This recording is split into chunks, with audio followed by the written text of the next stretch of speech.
మోషే, నీకు చెప్పడం చాలా ఈజీ అయ్యా, ఇప్పుడు శత్రువులు వెనకాల తరుముకుంటూ వస్తుంటే మా ప్రాణం అరచేతిలో పెట్టుకొని ఉన్నాం, నువ్వు మాటలు బాగానే చెప్తావులే అని కొంతమంది ఖచ్చితంగా మోషేని ఎదిరించి ఉంటారు. ఎందుకంటే సమస్య నడుమ ఉన్నప్పుడు మనకు ఉండే టెన్షన్, మనం పడే స్ట్రెస్ అలా ఉంటుంది కదండి.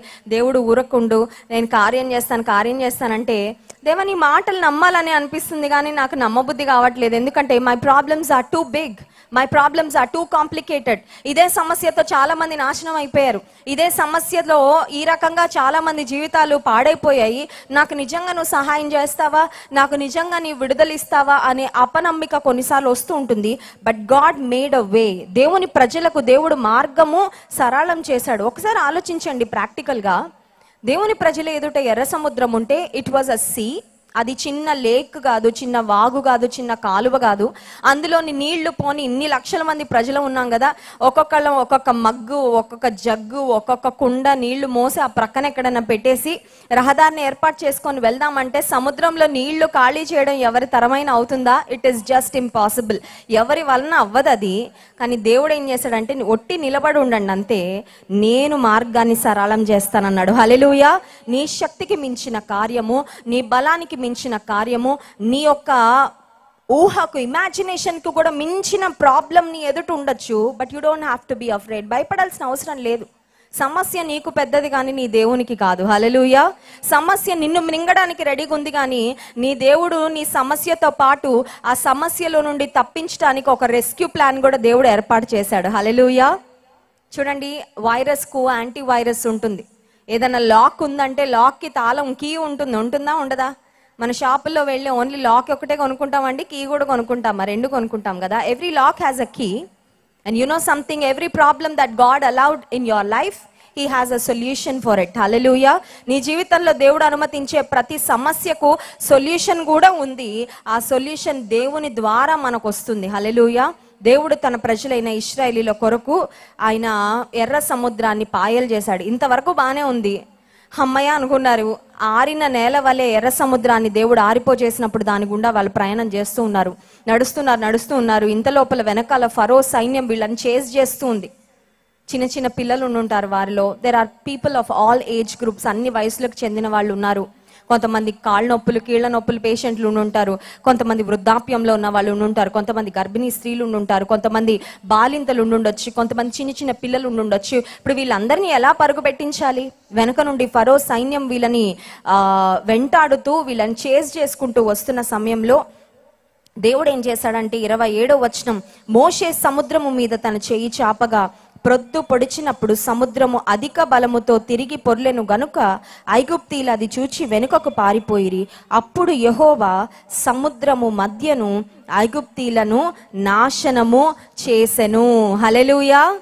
వీళ్లకు ఎర్ర సముద్రంలో రహదారి ఏర్పాటు చేయడం దేవుడే చేశాడు.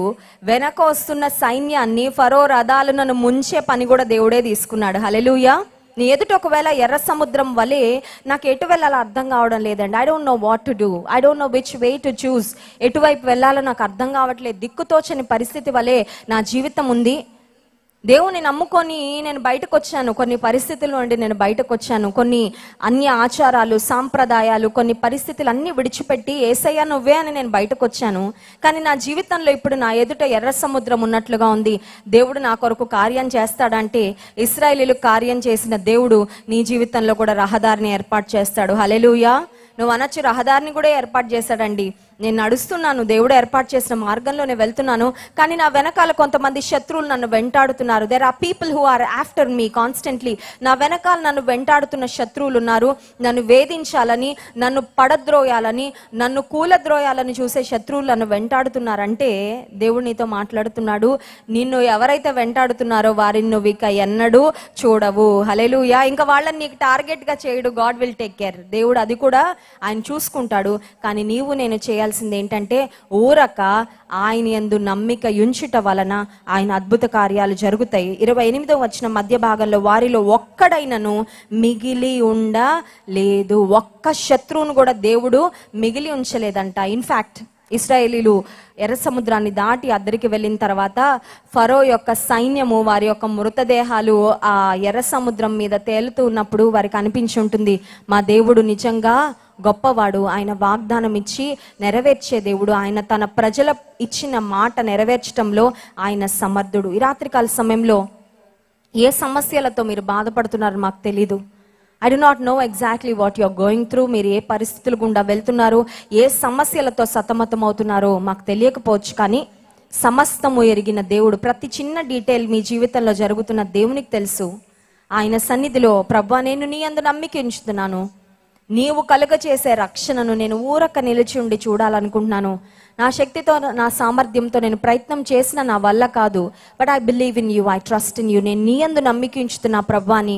నీ యొక్క పెద్ద పెద్ద సమస్యలు దేవుని దగ్గర తీసుకువెళ్తే చాలా సులభంగా, చాలా ఈజీగా, చాలా త్వరగా, నువ్వు అనుకున్న దానికంటే ముందే దేవుడు కార్యాలు చేసి గొప్ప విడుదలను అనుగ్రహించే దేవుడు. దేవుడు తన ప్రజలైన ఇశ్రాయేలీల జీవితంలో కార్యము జరిగించినట్లుగా మన జీవితాలలో కార్యం జరిగించి మహిమ పొందునుగాక.